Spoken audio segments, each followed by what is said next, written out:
감사합니다. 고맙습니다. 네. 천둥 치고 비 내리는 날 같이 명리 수업을 하게 돼서 정말 반갑습니다. 강의 전에 좀 화기애애한 분위기로 강의를 해야 되는데 이렇게 정막과 함께 시동을 걸려면 시동이 안 걸려. 시동이 안 걸리면 그분이 안 오세요. 강의를 좀 해야 되는데. 자, 시작을 하겠습니다. 지난 시간까지는 격국론에 대해서 강의를 했어요. 격국론. 그래서 10개의 격국으로 지난 시간에 겁제격까지 강의를 해서 격국론은 이제 끝났습니다. 이제는 다시 본연의 실전사주풀이로 들어갈 거예요. 근데 이 실전사주풀이가 제가 보통 강의 직전에 이제 주제를 정하다 보니까 그날의 느낌에 따라서 가끔씩 이게 삘이 늦게 올 때는 좀 교재 작성이 늦어지는 점 좀 양해를 좀 부탁드릴게요. 자, 오늘 사주의 내용은요. 사실 전부터 비슷한 강의는 몇 번 했었는데 이 강의를 좀 해야겠다. 그래서 오늘은 좀 이 강의를 좀 하겠습니다. 내 팔자가 세다고요. 사주 보러 가시면 내가 보기에는 2명 중에 1명씩은 그 얘기 듣는 것 같아요. 너 팔자가 세. 뭐 이런 얘기들. 대체로 이 팔자가 세다는 말을 보통 부정적으로 많이 쓰죠. 팔자가 세다는 말. 앞으로 팔자가 세다는 말이 들으면 이걸 칭찬으로 알아들으십시오. 당신 사주 좋다는 뜻입니다. 물론 그렇게 되면 이 좋다라는 기준이 뭔가요? 호신쌤이 생각하는 좋은 사주와 일반인들이 생각하는 좋은 사주가 다를 수도 있을지 모르니까 그 점을 좀 오늘 사주를 풀면서 좀 설명을 드리겠습니다. 팔자가 세다. 우선 우리는 그러면 팔자가 세다는 게 정의가 뭔지 좀 내려야겠네요. 그렇죠? 팔자가 센 게 뭐죠? 뭘까요? 팔자 센 게. 일반적으로 명리학계에서 팔자 세다는 소리가 구체적으로 뭡니까 도대체? 솔직히 저는 구체적으로 잘 모르겠습니다. 도대체 뭔 사주가 팔자가 센 사주인지. 혹시 아세요? 그냥 막연하게 나쁜 건가 보다 이렇게 얘기하는 거 아니죠. 보통 팔자 세다, 기세다라고 하는 거는 보통 뭐 자기 주장이 강하다, 뭐 험한 꼴을 겪는다, 대충 이런 식으로 풀이할 수 있겠죠. 국어사전에는 뭔 팔자 세다는 말이 정의가 없으니까 그게 각자 자기가 생각하는 공포나 자기가 생각하는 안 좋은 거를 가지고 팔자가 세다, 네 사주 나쁘다, 이제 이런 식으로 얘기를 하는 것 같은데, 이렇게 한번 보죠. 팔자 세다는 말이 나오는 사주들이 대체로 보면은 여자 사주에서 비겁이 강하거나 식상이 강할 때 보통 많이들 사용을 합니다. 비겁이 강하거나 식상이 강할 때. 왜 그러냐면 일단 비겁이 강하면 자기 주관이 강하다. 거기에 식상이 강하면 자기 주장 플러스 자기 말과 표현과 행동도 강하다. 이 정도로 볼 수가 있겠죠? 그렇죠? 남자가 그러면은 아무도 뭐라고 안 하는데 여자가 그러면 말들이 많아요, 명리계에. 왜 그럴까? 명리책을 전부 남자들이 썼거든. 명리책이 전부 요즘에 그 페미니즘 논쟁이 이렇게 좀 심하더라고요. 저는 이쪽도 아니고 저쪽도 아닙니다. 저는 극단주의를 별로 좋아하지 않습니다. 이쪽으로 극단으로 가거나 이쪽으로 여성인과, 남성인과, 저는 양쪽에도 끼고 싶지 않은 저는 중도주의 박쥐 같은 인간입니다.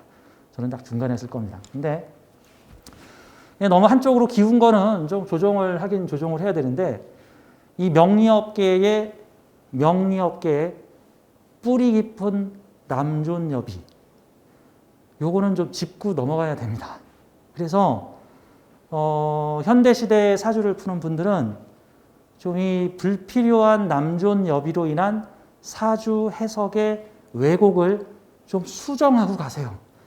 옛날 사람 하는 말이라고 다 맞는 말이라고 생각하지 말고 명리가들이 하는 말이라고 다 맞는 말이라고 생각하지 말고 남존여비는 좀 덜어내고 가야 돼. 자, 그러면 명리업계의 남존여비 사상이 어떠한 해석의 왜곡을 가져오는지 제가 이렇게 설명드릴게요. 우선 첫째,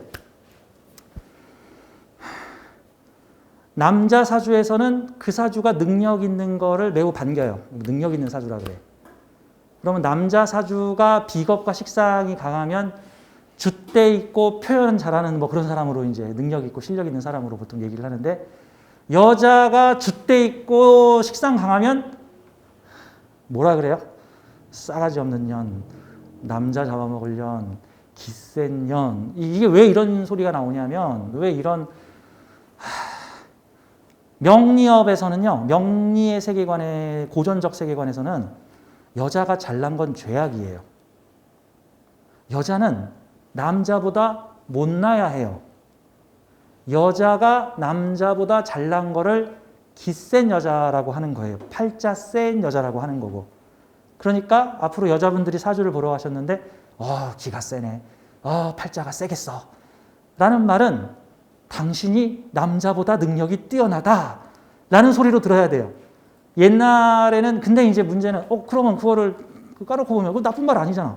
와, 내가 남자보다 능력 있는 사람이네? 나쁜 말 아니잖아.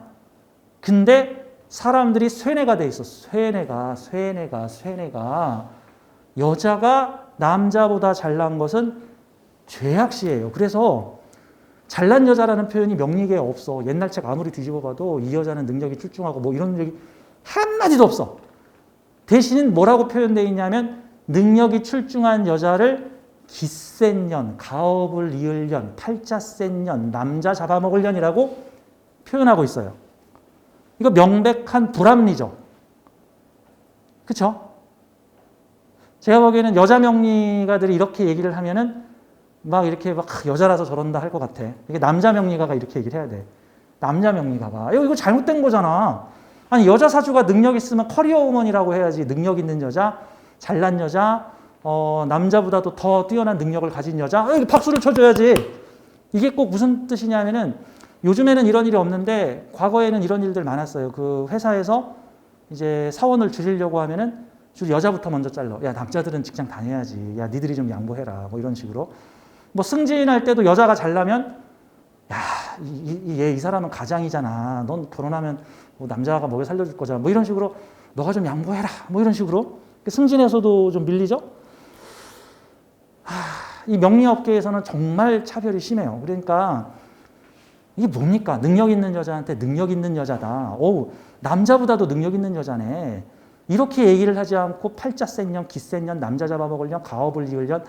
이게 뭡니까? 이게 도대체 이게 뭡니까? 근데 우리가 그러한 것을 여과 없이 그대로 받아들여서 딸의 사주를 보고 하는데 팔자가 세고 남자복이 없고 뭐 남자복이 없다는 얘기가 왜 나오냐면 그냥 이렇게 보세요. 남자복이 없다는 얘기를 들으면은 내가 남자보다 더 번다는 얘기구나. 내가 남자보다 더 번다는 얘기구나. 이렇게 생각하세요. 내가 남자보다 더 승진하겠구나. 내가 남자들보다 더 뛰어나구나. 이렇게 그게 남자복 없는 거야. 괜찮네. 그렇죠? 내가 남자복 없는 건 내가 남자보다 더 뛰어난 거야. 그럼 남자복이 있는 건 뭐야? 내가 남자보다 무능한 거야. 그래서 남자가 나보다 더 잘 벌고 남자가 나보다 더 능력 있고 남자가 나보다 더 뛰어나서 나는 그 남자의 보호와 그 가호를 받아서 살아가는 거. 이게 고전적 방식의 여자복이에요. 고전적 방식의 여자복. 저는 이렇게 한번 물어보고 싶어요. 어떤 영혼이 환생을 한다고 쳐요. 어떤 영혼이 환생을 하는데 뭐 옥황상제가 붙잡고 너 전생에 좋은 일을 많이 했으니 내가 선물을 주겠다. 너의 삶을 선택할 수 있게 해주마. 자, 두 가지 삶 중에서 선택하거라. 여자분이라고 치고 1번 잘난 남자의 가호를 받고 사는 것. 2번 네가 잘난 사람이 되는 것. 어느 거를 선택할래? 1번 남편이 잘난 거. 2번 네가 잘난 거. 어느 거 선택할래? 둘 다 괜찮은데. 에? 웬만하면 그러니까 그럼 이렇게 한번 물어볼게. 복권 당첨된 남자랑 살래? 아니면 네가 복권 당첨될래? 이러면 좀 더 편하겠네. 복권 당첨된 남자랑 살래? 복권 당첨 남자의 비유 맞춰서 살래? 아니면은 네가 복권 당첨될래? 그럼 당연히 내가 복권 당첨될래요. 그러겠죠, 이제. 에? 남자가 돈 잘 벌래? 네가 돈 잘 벌래? 남자가 돈 잘 벌래? 네가 돈 잘 벌래? 내가 돈 잘 벌어서 남자한테 여보 설거지 좀 하지. 월급도 작은 게. 뭐 그럴 수도 있겠죠. 이럴 수도 있잖아. 아니 그러니까 좀 이런 측면으로 생각을 해보자면 그래서 이것도 너무 극단적으로 좀 가는 경향이 있긴 한데 그동안의 어떤 명리업계의 이 남존여비가 너무 한쪽으로 기울어져 있어. 이거 뭐 반대쪽으로 복수하듯이 반대쪽으로 확 끌어당기는 건 좀 뭐 하더라도 적당히 중간 정도에는 갖다 놨으면 좋겠어. 그러니까 이제는 여자 사주 능력 있으면은 능력 있는 사주, 능력 있는 커리어 우먼 좀 이렇게 얘기를 하지. 거기다 대고 팔자 센 년, 남자 복 없는 년 뭐 이런 얘기들은 좀 안 했으면 좋겠단 말이죠. 안 했으면 좋겠다. 그 다음에 이 프레임이 있어. 프레임.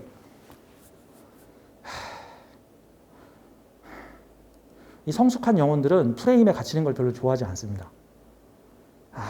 이게 프레임으로 가두는 건데 어떤 틀과 형식을 정해놓고 이 틀과 형식에 딱 맞으면 합격, 틀과 형식에 안 맞으면 불합격, 틀에 맞으면 좋아, 틀에서 벗어나면 나빠. 뭐 이런 거 같은 거죠. 이게 무슨 프레임? 여자가 남자보다 잘나면 안 된다. 여자가 남자 기죽이면 안 된다. 그럼 남자가 여자 기죽이는 건 괜찮아? 그럼 뭐 개소리야.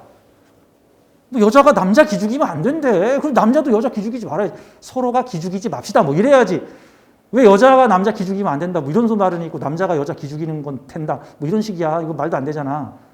그러니까 명리업계에서도 이런 부분들이 좀 맞아야 된다. 제가 블로그에다가 예전에 이런 글을 썼는데 이 내용을 좀 소개를 해드리고 싶습니다.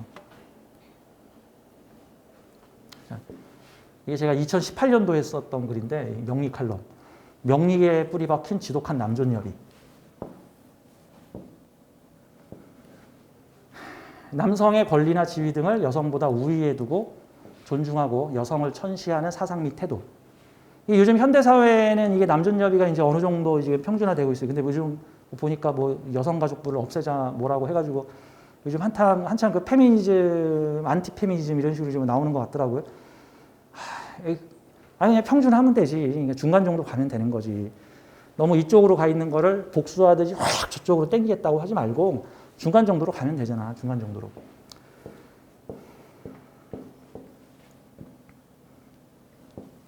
영성학 쪽에서는 이렇게 얘기를 해요. 우리가 현재 남자로 태어났고 여자로 태어났는데 우리가 전생에도 남자였을까? 우리가 전생에도 여자였을까? 우리는 남자로도 태어났고 여자로도 태어났고 또 남자로도 태어났고 여자로도 태어났어. 그러면 남녀차별이 심하던 시절에 태어났으면은 그 남녀차별이 심하던 시절에서 여자를 탄압하는 남자로도 살았을 거고 그 탄압을 받고 참고 사는 여자로도 살았을 거고 뭐 이런 형태라고. 사실 저는 이 지나친 민족주의나 국수주의 같은 것도 저는 좀 싫어. 국수주의나 민족주의 같은 거. 그러니까 일본 사람들은 나쁜 놈들이야. 중국 애들은 나쁜 애들이야. 중국 애들하고 놀면 안 돼. 일본 애들, 걔네들 쩌리들이야. 그네들 바보들이야. 에이, 그냥 도쿄올림픽 그냥 박살이나 나라.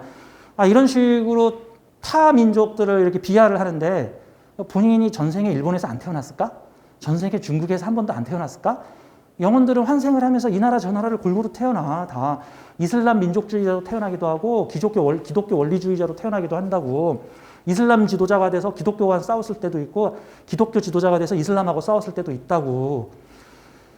여러 번 이렇게 반복해서 태어났으면 이제 좀 중도적인 입장을 가져야지. 지금도 나는 한쪽으로 탁 씌워가지고 한쪽으로 가면 안 된다는 거죠.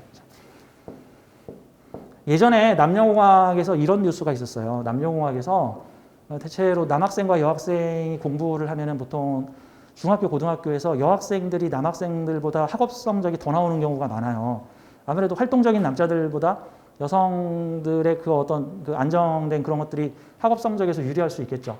그러니까 평균 성적이 남학생을 넘어서는 여학생들이 더 많다. 이러한 사건을 남자들한테 한번 물어본다고 쳐. 남자들.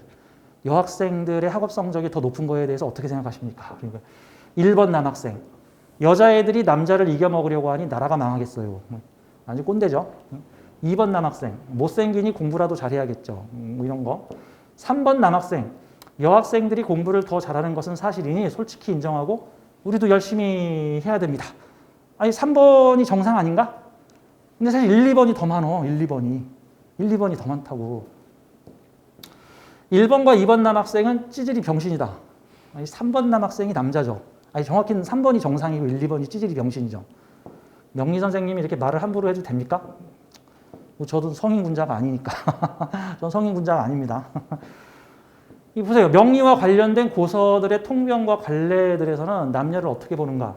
이 결론부터 말하자면 이 찌질이 병신 중에서도 상변신들의 잔재가 아직도 이 명리계에는 남아있다. 21세기가 된 요즘도 이러한 상황들이 명리계 곳곳에서 눈살을 찌푸리게 만든다. 보자고요.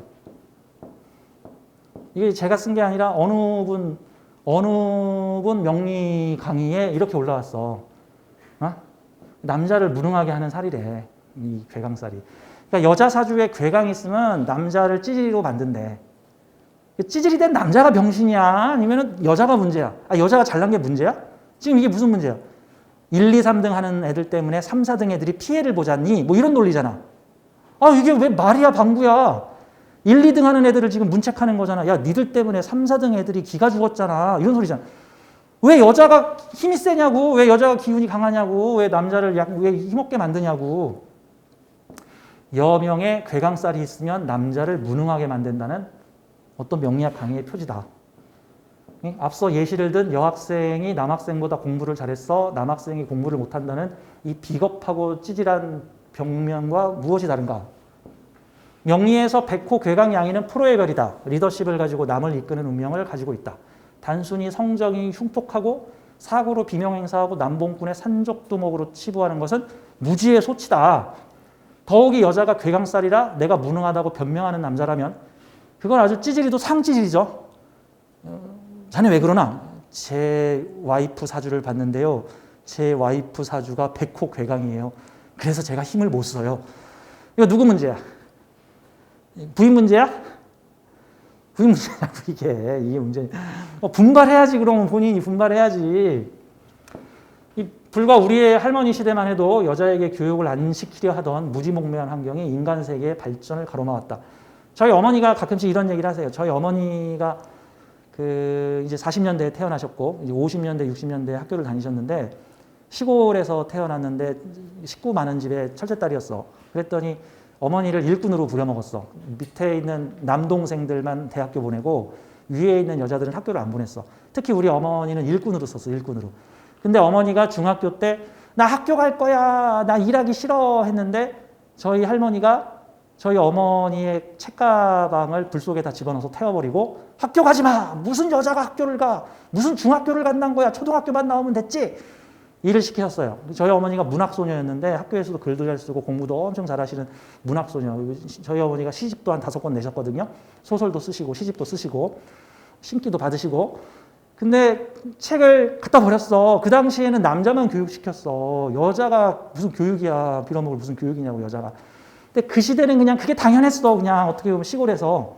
어떤 면에서는 우리 어머니 시대의 여성들이 대학을 나오면 이건 정말 막 시대를 한참 앞서간 분들이기도 했던 거죠, 이제. 우리 할머니 시대만 그랬다고. 한마디로 여자가 똑똑하면 재수 없다. 라는 이 마초적 무지몽매의 발상인데 이게 아직도 명리계에 남아있다는 거죠. 이 사주는 남자나 여자나 똑같이 타고난다. 천성적인 하늘의 부름에 대한 인생 매뉴얼이자 내가 태어난 목적을 알게 해주는 인생 미션지와 같다. 한날 한시에 태어난 남자의 사주는 존귀하고 여자의 사주는 비루한가? 이 나라가 선진국이 되려면 같은 사주라도 남자 사주만 쓰임을 받고 여자 사주는 야 찌그러져서 살림만 해 라는 형태가 아니라 같이 쓰임 받아야 된다. 이런 내용입니다. 자, 남녀 차별이 만연화된 사회는 그 나라에서 태어난 길한 사주의 절반밖에 활용이 못 쓴다. 해외 교류가 활발하지 못한 폐쇄적인 사회는 그 나라에서 태어난 사주의 스케일을 키우지 못한다. 이런 형태죠. 이 남녀 차별은 무지몽매다. 이제 명리계에서 퇴출시켜야 된다. 남자 사주가 능력 있으면 잘났다고 하는데 여자 사주가 능력 있으면 팔자가 세다라고 평가절하해버린다. 남자 사주에 정제 편제 있으면 남자네 이렇게 얘기를 하고 여자 사주에 평관 정관이 있으면 이런 화 니은 어쩌구년 이런단 말이죠. 이제 이게 뭐냐고 이게. 즉 능력 있는 여자 사주를 가진 명주에게 솔직하게 능력 있는 여자 또는 잘난 여자라고 말해주지 않고 팔자 센 여자, 남자복 없는 여자라고 비하를 해버린다. 이게 뭐 하는 짓거리냐. 언제까지 낡은 고전의 프레임에 갇혀 살 것인가. 이런 내용입니다. 제가 사주를 보다 보면 가끔 답답할 때가 있어요. 사주. 가끔은 내가 명리를 해야 되나 막 이런 생각이 들 때도 속에서 뭐 욕이 막 여기까지 나왔다가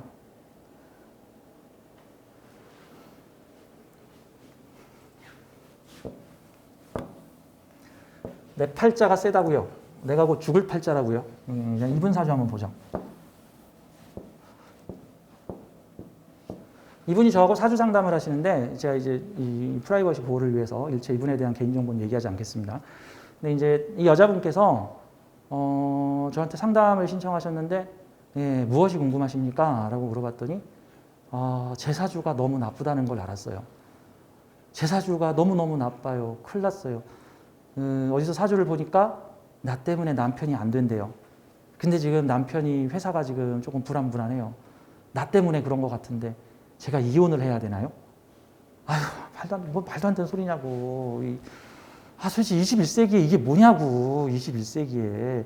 아주 그딴 식으로 사주 볼 거면 사주 보지를 말라고 좀. 사주에 좀 관심도 갖지 말라고, 사주에 관심도 갖지 말라고.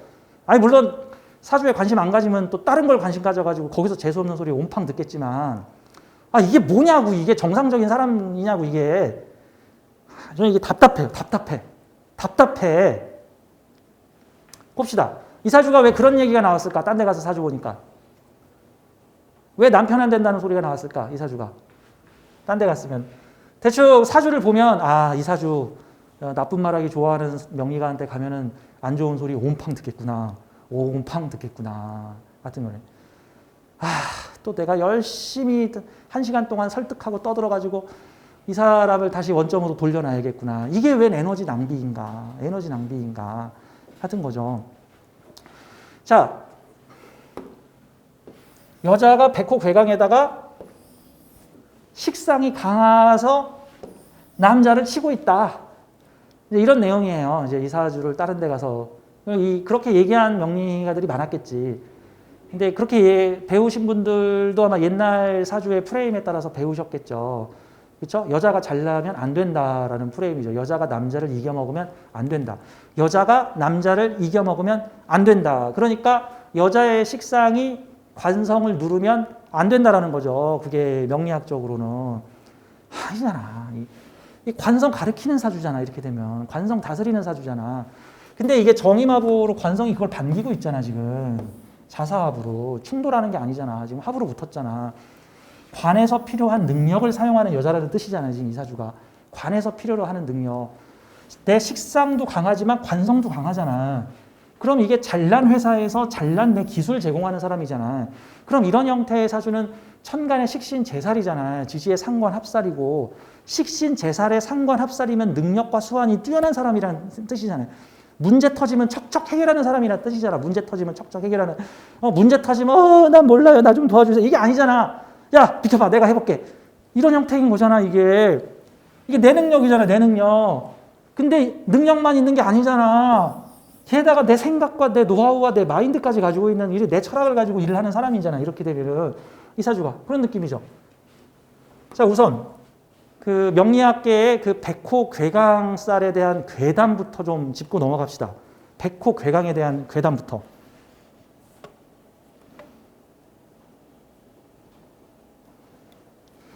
자, 이게 명리학의 60갑자 표예요. 60개의 칸으로 제가 지금 소개해놨습니다. 이 60갑자 표 중에서 제가 지금 색깔로 여기 제가 약간 불구스름한 색깔로 표시한 게 여기 백호 괴강이에요. 여기.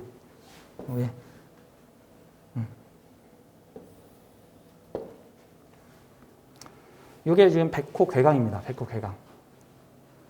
지금 대충 표시를 했으니까 하나, 둘, 셋, 넷, 다섯, 여섯, 일곱, 여덟 개. 이게 지금 백호고요. 여기에 괴강이 한 두세 개 더 붙어요. 그러니까 하나, 둘, 셋, 넷, 다섯, 여섯, 일곱, 여덟 개. 백호 여덟 개에 괴강이 여기서 백호랑 중복되기도 하고 괴강이 한 서너 개 정도 더 있기 때문에 실제 60갑자에서 한 서너 개 정도가 백호 또는 괴강이에요. 백호 괴강은 뭡니까? 라고 물어보면 일반 육군이 있고 비유를 하자면 일반 육군이 있고 그 육군 부대 내에서 공수특전사, UDT, 해병대는 해군이구나. 자, 뭐 육군 내에서도 특수부대가 있어. 특수부대. 그 요즘에 무슨 강철 사나이라 그래가지고 특수부대원들 모여서 우통 먹고 막 멋있는 프로그램 하던데 거기 보면은 특수부대들 나오잖아. 그 특수부대들이 백호 괴강이라고 보면 돼. 즉 60갑자 계열 중에서 특수부대들이 있는데 걔네들이 백호 괴강이야. 좋고 나쁜 게 아니라 에너지가 좀 더 파워풀해. 일반